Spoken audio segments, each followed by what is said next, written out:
Hello बच्चों, आपके अपने चैनल पासर क्लासेस में आपका स्वागत है। जैसा कि हमने आपको बताया था कि आवेश के बारे में हमने बता दिया था कि आवेश क्या होता है, आवेश कैसे उत्पन्न होता है, लेकिन हम इसकी परिभाषा नहीं बताए थे। और हमने बताया था बच्चों कि जिसकी परिभाषा कोई सटीक परिभाषा नहीं दी जा सकती। जैसे कि हमने बताया था आवेश में कैसा प्रभाव, आवेश के कारण कैसा प्रभाव उत्पन्न होता है बच्चों, वैद्युत प्रभाव। किसी वस्तु क्या कैसा उत्पन्न करती है, वैद्युत प्रभाव उत्पन्न करती है। और आवेश के कारण ही कोई वस्तु कैसे कौन सी घटना घटित होती है बच्चों, चुंबकीय घटना घटित होती है। तो उनके गुणों के आधार पे, आवेश की गुणों के आधार पे हम लोग उसकी परिभाषा को बता सकते हैं। आवेश में कैसा गुण होता है बच्चों, किसी वस्तु का वह गुण जिसके कारण उसमें वैद्युत तथा चुंबकीय प्रभाव की घटना घटित होती है, आवेश कहते हैं। तो बच्चों जैसे कि हमने बताया कि आवेश की कोई सटीक डिफिनेशन तो दी जा सकती, उसका गुण क्या होता है, आवेश बच्चों वैद्युत प्रभाव उत्पन्न करता है। और कैसा प्रभाव उत्पन्न करता है बच्चों, चुंबकीय प्रभाव। जब क्या किया जाता है, जब वस्तु क्या कहते हैं, आवेश जब कोई वस्तु स्थिर होती है, ठीक है ना, आवेश फिक्स होता है, उस समय वो उत्पन्न करता है बच्चों वैद्युत प्रभाव। अब जो वही क्या कहता है रोटेशन हो जाती है, गति करने लगता है, तो उत्पन्न करता है कैसा प्रभाव बच्चों, चुंबकीय प्रभाव। आवेश बात करते हैं, आवेश कैसी राशि है, आवेश कैसी राशि है बच्चों। तो आवेश की अगर बात किया जाए तो जैसे हम लोग जानते हैं कि आवेश हमारी कितनी राशियां हैं बच्चों, मूल राशियां 7 मूल राशियां हैं और 2 पूरक राशियां। तो क्या वो मूल राशियों में आवेश का नाम आता है, जी नहीं बच्चों। तो आवेश की बात किया जाए तो आवेश कैसी राशि है, व्युत्पन्न राशि। आवेश कैसी राशि बच्चों, व्युत्पन्न राशि। और आवेश एक अदिश राशि है, आवेश एक अदिश राशि है। आवेश की कोई दिशा नहीं होती, आवेश की कोई भी दिशा नहीं होती। आवेश एक अदिश राशि है। और आवेश कैसी राशि है बच्चों, व्युत्पन्न राशि है। आवेश की बात किया जाए कि आवेश के सर जी मात्रक क्या होते हैं, व्हाट इज यूनिट ऑफ आवेश, व्हाट इज यूनिट ऑफ आवेश, व्हाट इज यूनिट ऑफ आवेश। जैसा कि एक तो एमकेएस पद्धति में सब जानते हैं कि कूलाम होता है, क्या होता है, कूलाम होता है। आवेश आता कहां से, कूलाम। और अच्छा एक आता है एम्पियर सेकेंड। एमकेएस पद्धति में बात किया जाए तो आवेश के बच्चों 2 मात्रक होते हैं, आवेश के 2 मात्रक होते हैं, एम्पियर सेकेंड और कूलाम। एम्पियर सेकेंड बोले या कूलाम, दोनों की चीज है। जैसे बच्चों हम लोग जानते हैं Q बराबर होता है I इंटू टी। अगर Q जहां Q किसको प्रदर्शित करते हैं बच्चों, आवेश को। I है बच्चों वैद्युत धारा, T क्या है बच्चों, समय है, ठीक। तो I जो है, I में तो धारा किसमें मापते हैं हम लोग, एम्पियर मापते हैं। और टाइम को किसमें मापते हैं बच्चों, सेकेंड। एक तो मात्रक आ गया हम लोग का एम्पियर सेकेंड, इसी को बच्चों बोला जाता है कूलम। क्या बोला जाता है, कूलम बोला जाता है। क्या बोला जाता है, कूलम बोला जाता है। तो हम लोग बात कर रहे थे आवेश की यूनिट। तो आवेश के जो एमकेएस पद्धति में बात किया जाए तो 2 मात्रक, एक एम्पियर सेकेंड या कूलम। और बात कर लेते हैं हम लोग सीजीएस पद्धति में, किसमें बच्चों, सीजीएस पद्धति। तो सीजीएस पद्धति को बोला जाता है बच्चों सेंटीग्राम सेकेंड पद्धति। तो सीजीएस पद्धति की बात करें, सीजीएस पद्धति में बच्चों 2 यूनिट होते हैं। एक होता है ईएसयू, जिसे बोला जाता है इलेक्ट्रोस्टैट यूनिट, इलेक्ट्रोस्टैट यूनिट। दूसरा होता है बच्चों फ्रैंकलिन। क्या होता है, फ्रैंकलिन होता है। क्या होता है, फ्रैंकलिन। बात कर लेते हैं बच्चों ये यूनिट ईएसयू क्या होती है, सीजीएस पद्धति में यूनिट होती है। और फ्रैंकलिन कितनी होती है, ये भी सीजीएस पद्धति। मतलब हमने क्या सीखा बच्चों, आवेश के मात्रक के बारे में जाना। आवेश 2 प्रकार के मात्रक होते हैं कहीं, ठीक है। हमने किसमें बांटा आवेश को, 2 मात्रकों में, एक एमकेएस और सीजीएस। एमकेएस मैंने बताया एम्पियर सेकेंड और कूलम, और सीजीएस में बताया ईएसयू और फ्रैंकलिन। अब आवेश के कुछ हम लोग फार्मूले के बारे में बात कर लेते हैं, कुछ क्वेश्चन कर लेते हैं बच्चों। आवेश Q बराबर होता है बच्चों यानी, Q बराबर क्या होता है बच्चों, यानी होता है। जहां E होता है 1 इलेक्ट्रॉन पर आवेश,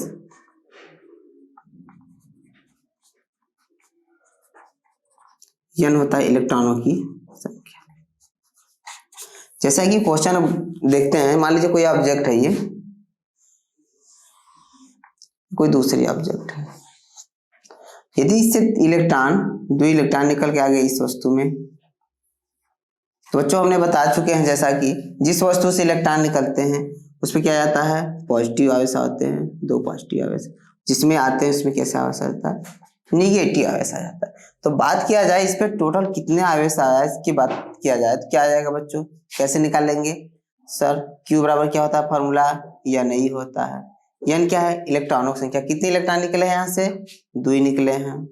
और 1 इलेक्ट्रॉन कितना आवेश होता है, 1.6 इंटू 10⁻⁻19 कूलम। गुणा कर लेते हैं 3 पर इतने आवेश के क्या आ जाएंगे, इस वस्तु पे आ जाएंगे। कितने आवेश आएंगे बच्चों, इतने आवेश इस वस्तु पे आ जाएंगे। आवेश के बारे में हम लोग जानते हैं, जैसा कि आवेश निकलता है किसी वस्तु से, ठीक है ना। आवेश तो निकलता नहीं, इलेक्ट्रॉन निकलते हैं। कौन निकलता है बच्चों, इलेक्ट्रॉनों क्या होता है, स्थानांतरण होता है। जब इलेक्ट्रॉनों का स्थानांतरण होता है बच्चों, तो ये हो गया मान लीजिए कोई वस्तु और यहाँ से इलेक्ट्रॉन निकल रहे हैं, इलेक्ट्रॉन निकल रहे हैं, तो इसलिए बोला जाता है इलेक्ट्रॉन पे आवेश होता है। इलेक्ट्रॉन कितना आवेश होता है, 1.6 × 10⁻19 कूलम। इसीलिए बोला जाता है आवेश का क्या होता है, स्थानांतरण होता है। लेकिन बेसिकली स्थानांतरण किसका होता है बच्चों, इलेक्ट्रॉन का होता है। बेसिकली किसका स्थानांतरण होता है, इलेक्ट्रॉनों का होता है।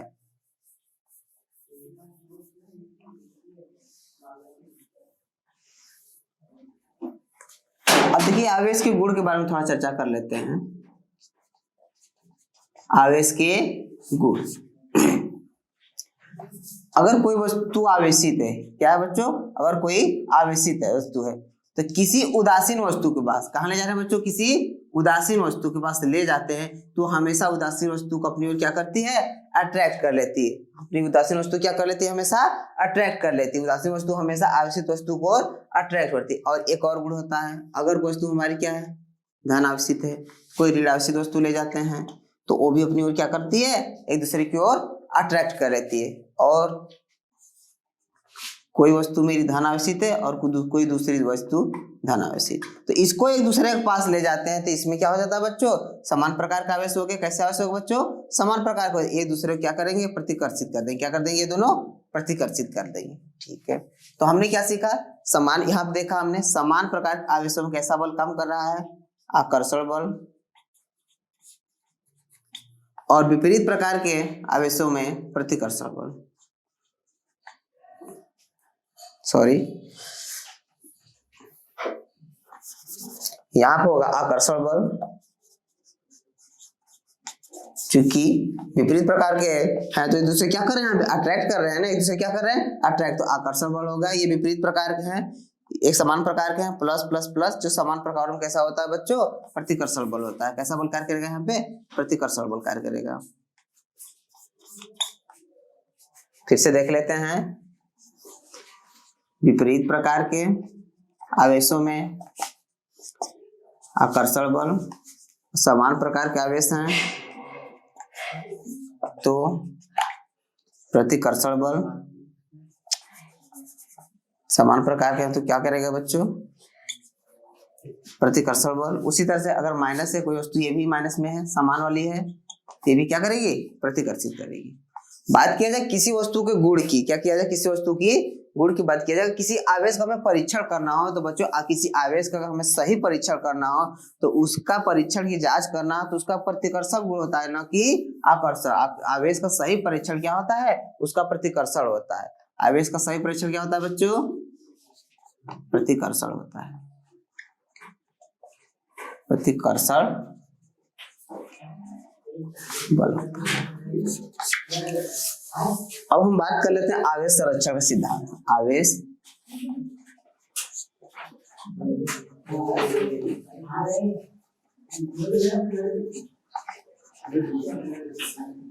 आवेश संरक्षण सिद्धांत क्या कहता है बच्चों, आवेश संरक्षण सिद्धांत के अनुसार ना आवेश को न तो उत्पन्न किया जा सकता है, ना आवेश को नष्ट किया जा सकता। मतलब बच्चों आवेश को क्या कहते हैं, एक वस्तु से दूसरे वस्तु पे क्या कहते हैं, स्थानांतरित किया जा सकता है, लेकिन इसको नष्ट नहीं किया जा सकता, न ही उत्पन्न किया जा सकता है। ऐसा कैसे होता है हम लोग देख लेते हैं।